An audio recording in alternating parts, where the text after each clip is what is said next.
when we look at the relationship from China with some of the neighboring countries, for example, Pakistan, we know this economic partnership or the relationship has been growing tremendously, but meanwhile, some are very concerned regarding the Chinese workers in Pakistan. Again, we're looking at the cases that happened previously that involved the bombing and, of course, that domestic violence that threatened to the Chinese workers.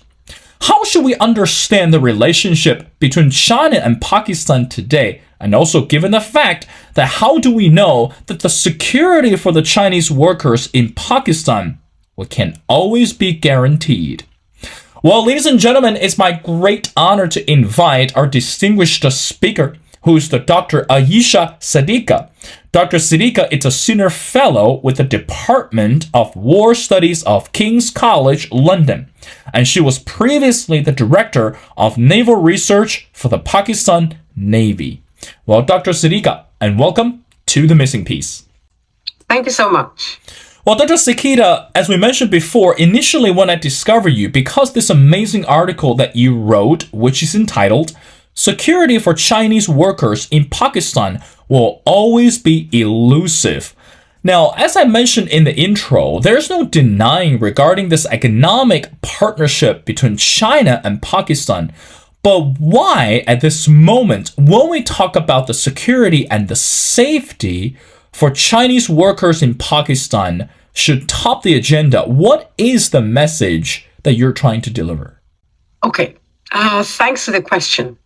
See, the two dimensions of security for the Chinese, as far as Pakistan is concerned, one is the more organic issue. And the organic is that there is an insurgency going on in Balochistan, in the southwestern province. And the separatists, the insurgents, link China with Pakistan. So they don't want the Pakistani state and Chinese workers, by extension, have become an extension for them. And therefore, Chinese are distinguishable and easier to attack. So that's the organic part.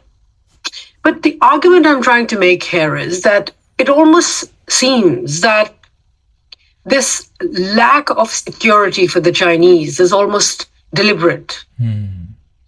And there may be two reasons for it. One is capacity issue. Pakistan raised China-Pakistan Economic Security Force. This was around, I believe, 2016. And that is when the Chinese government insisted that they should be allowed to bring their own security to protect their workers. And the former Prime Minister Nawaz Sharif had agreed on that, but the then army chief refused. In fact, that led the first altercation between the army chief and the Prime Minister. And the security force was raised. Now, the problem is the security force is not very professional, not good. In the recent attack on Chinese workers, we know that they didn't use, bomb-proof, bulletproof cars. There are serious capacity issues as far as security is concerned. But the other thing where I feel that could be part of the problem is that Pakistan's attention is seriously diverted, politically, domestically, and also internationally. So while the military is too busy fighting its internal domestic ghosts, like, former Prime Minister Imran Khan and his party, it has little time to attend to important issues. But the other dimension, which is international dimension, is that it is trying to charm its way back. Pakistan is trying to charm its way back into the American camp. And therefore, it's not seriously interested. It wants CPEC, yet it doesn't want CPEC. So, one thing I discovered, and I've been kind of slowly, gradually working on it. So, American author Steve Cohen, who wrote extensively about Pakistan Army in Pakistan. He once, in one of his books, he talked about generations of Pakistan Army. So there was the British generation, and the Pakistani generation, and then the American generation. So I've been asking colleagues, friends, military people around, are we getting into an age when we become the Chinese military army? The answer equivocally is no, we're not. Because we have not left the American generation as yet. There's a huge influence. And I think somewhere around 2016 was when China-Pakistan Economic Corridor Agreement was signed. It started well, but I think somewhere in the middle, the military began to change its mind and began to, initially it all started with thinking of maintaining a balance. And I don't, want to argue that Pakistan wants to leave China, but it wants to improve its partnership with the Americans. And therefore, I think security is one of the kind of collateral damage, is part of that collateral damage. Sorry for that long answer. No, Dr. Siddiqa, don't apologize. Again, when we look at this relationship between Pakistan and China, of course, naturally come to our mind, it's about this economic relationship. But I want to go back to the article. That's something that you wrote, and I hope and I pray that you can explain a little bit more. And this is what you wrote, and I quote, "In the face of persistent attacks, Beijing has asked Islamabad to allow it to deploy its own security personnel, but Pakistan has yet to agree." Again, this is something that you mentioned briefly. But right now, when we're looking at from this personnel perspective, from this contribution from the Chinese perspective, that safety and security should be the priority for Pakistan. Now, without reaching agreement or without coming to a compromise, how much do you think that Beijing seeing this opportunity or seeing this relationship with Pakistan at this moment? Again, China, it's longing for strengthening the relationship with Pakistan. Again, we're seeing a lot of investment opportunities. But without the promise or without this guarantee, how do we know that Pakistan will continue to work with China or even to get exactly what Pakistan is looking for in China? Your thoughts? Yeah, it's really tricky. The security issue has to be resolved. Now, Prime Minister Shehbaz Sharif has promised, and they are trying to beef up security. But my understanding is that this security problem is not going to get resolved. And let's not also forget that there is going to be more challenges because the area where China had kind of sole operations, Balochistan, is now getting to be opened up to other players who will bring their own issues as well. There is Titian Copper Company. The history of Reko, for example, one of the largest copper mines in Asia. The problem with that copper mine, for instance, is that agreement is that China was interested. The Chinese government was interested.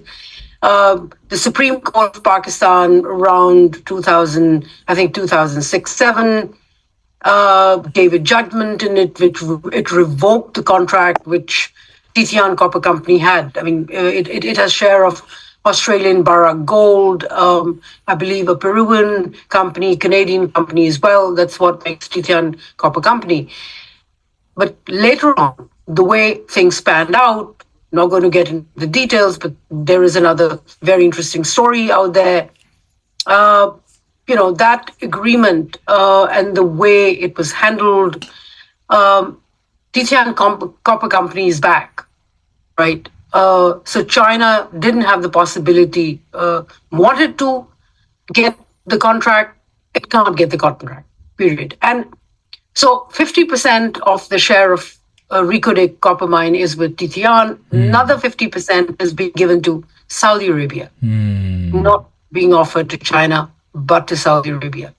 That's one. United States is going to come in with its other partners and help Pakistan in mining and in agriculture. So the field, the open field that China got, for instance, in 2016, when it signed CPEC agreement, it's no longer available. There will be challenges. And underlying that will also be security challenges. But the thing is that the military relationship is very strong. That part will be guarded and maintained. And the other is the economic one. Now, economic, of course, there is that dependence because Pakistan's external debt is about 161 billion, out of which, there is 30 billion which is owed to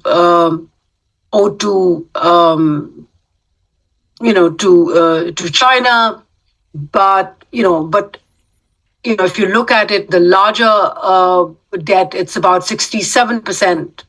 57 billion is somehow commercial and public debt that's owed to Chinese. So there is a longer outreach, Chinese outreach. The problem here is that somehow the hope, the excitement that we saw in 2016 or even before that, 2013, with the Chinese is no longer there. Pakistan is distracted. And two dimensions. Of course, Pakistan is trying to balance its relationship with the United States. There's a major distraction there. So that is one. But the other thing is that I think what Chinese did not understand is the social-cultural, the importance of developing social-cultural linkages. We had issues. I mean, you had Chinese workers, not very pleasing behavior as well. In the past, Chinese workers settling in different cities, it kind of creating their own ghettos, not necessarily connecting with the rest of the society. So theoretically, the most popular saying in Pakistan is it's a relationship deeper than the Arabian Sea, higher than the Himalayas, sweeter than honey. But in reality, where is the connection? The people-to-people connection. That is the missing link. Pakistani students have been going to China. They've been studying, medical students, engineers, etc. But see, given nature of Chinese society, its attitude towards migration, right? It's not. It doesn't open up that easily. So, for instance, something which is popularly talked about is that be it Pakistani politicians or Pakistani generals, their children go and settle in the West, not in China. I remember asking a senior British diplomat, I said, Pakistan is dependent on China, the three services of the armed forces, they're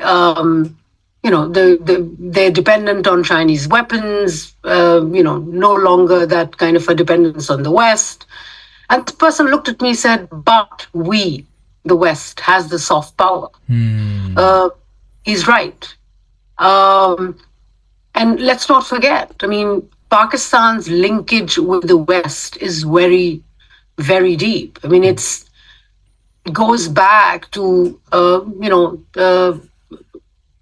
to the First World War. The military, when it got freed from Punjab, which is Pakistan's hub, but in the times of colonial British India. I mean, these are men, their generations which have fought together.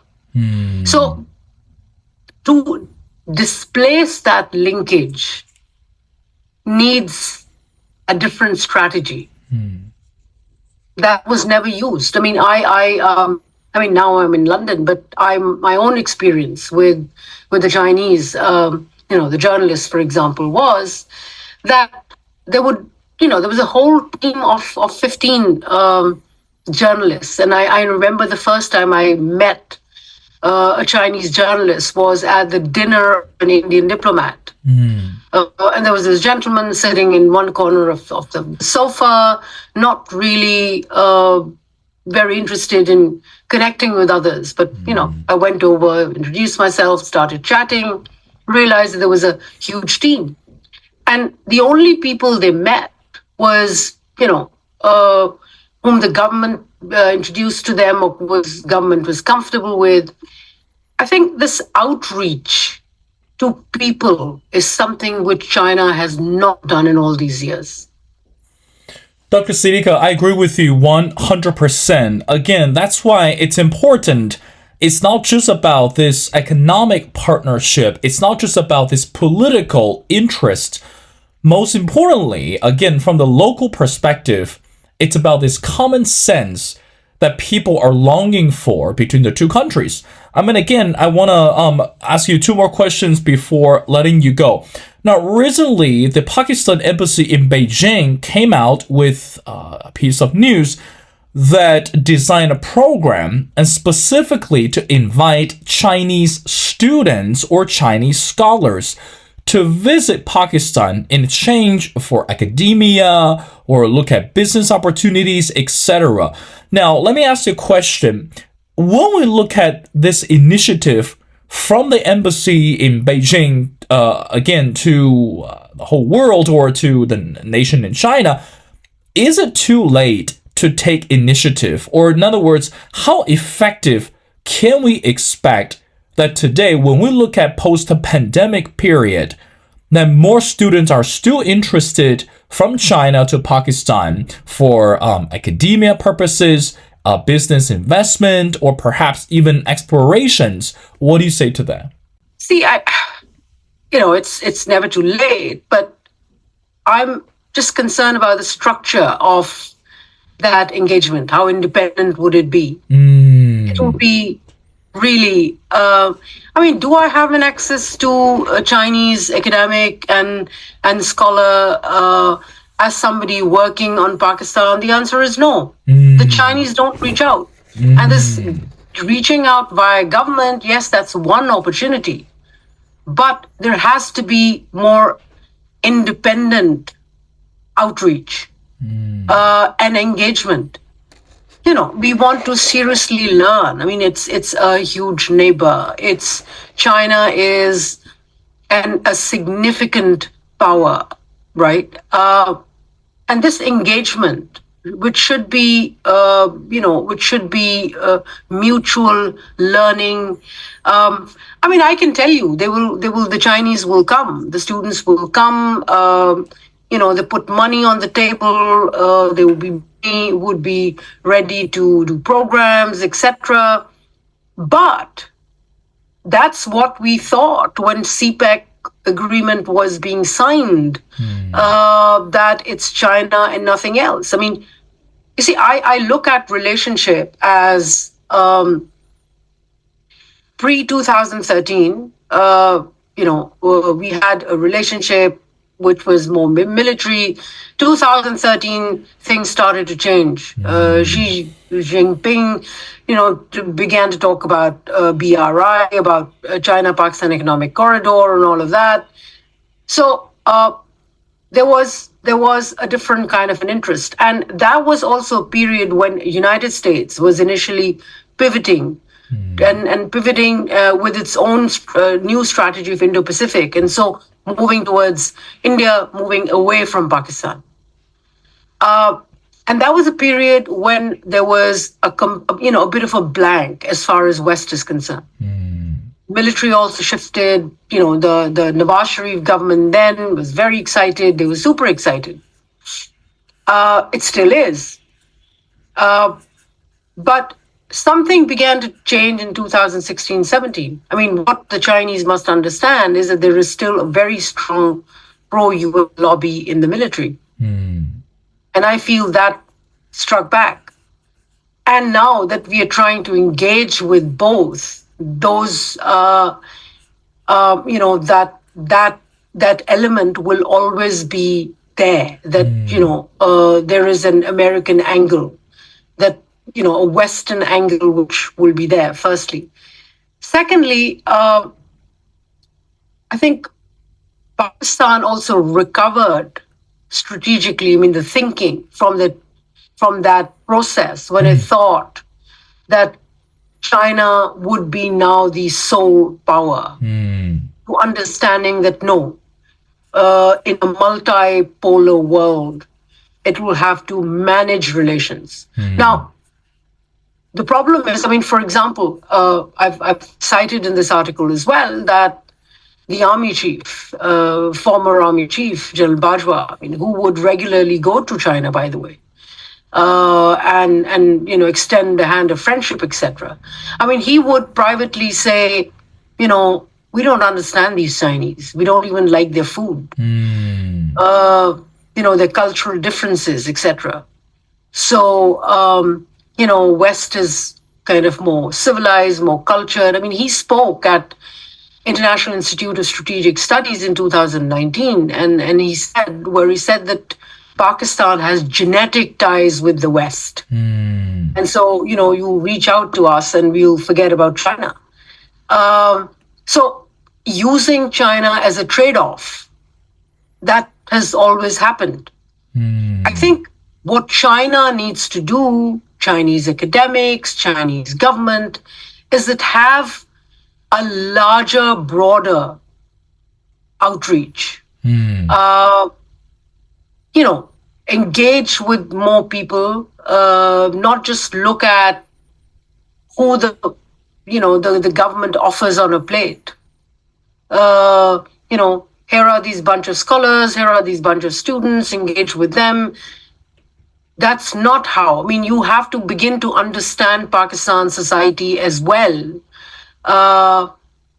Pakistan's society, Pakistan's concerns. It's a totally new relationship. Militarily, it has always been a military to military, government to government relationship. Now is the time, if China wants to grow its influence, because it will need to, it will have to understand the society as well and have this multi-layered linkage in which, they understand what different people are saying and understand the complexities. And, of course, help the Pakistani society also understand. I mean, my argument has always been that, look, it's a very government-to-government relationship. Do we know each other? Do the Chinese know us? Do we know them? No. The answer is no. And there are economic dimensions to Pakistan as well. I mean, especially at a time when economy is doing badly. People are interested in getting jobs. There is a huge migration which has happened in the last couple of years, and again, it's either to the Middle East or to the West. What does China offer there? Is China an attractive destination? Does it open up, to people for tourism? And let's not forget that we are also a deeply religious society as well. We have had a longer relationship with the West than with the Chinese. We've had no relationship with you, at a societal level, and that somewhere needs to be shifted. Dr. Siddiqa, I want to wrap up our conversation by asking you the last question. And by the way, all the questions that you just addressed are critical and also thought provoking, not just for China, and also I think it serves as a reminder when we look at this global partnership. Now, in your article towards the end, you also mentioned about the Saudi Sovereign Public Investment Fund. Now, help us with better understanding, again, briefly, what is the relationship between the Pakistani officials and in terms of having the discussion with the Saudi Sovereign Public Investment Fund? And how do you think that could actually even provide much greater opportunities for Pakistan and even perhaps for China? Your final thoughts. I believe that Saudis are not really interested in keeping the Chinese out. They just want to, provide that balance, not have it entirely with the Chinese. So, security would be a problem investing in Balochistan. And the issue is how does that engagement work? I mean, and the Saudis are interested in getting in involving Chinese money, Chinese finances, Chinese partnership. That it wants to do. So it's open to that partnership. How will it work? Will there be Chinese workers? Will there be other workers? What kind of a balance will they bring? If they are investing in Recodic, what kind of arrangement will they offer to China? So these are all these issues that we need to look at. I mean, it's not shutting door for China. Saudi is not interested in that. I mean, there are other projects as well which are being talked about even with Kuwaiti finances, which that want to bring Chinese involvement as well. So I think the view at a strategic level things have to be rethought as far as China is Beijing is concerned. The doors are not shut, but what we're looking at is partnership, not a sole control of things. Also, the fact is that the debt relationship creates an issue in itself.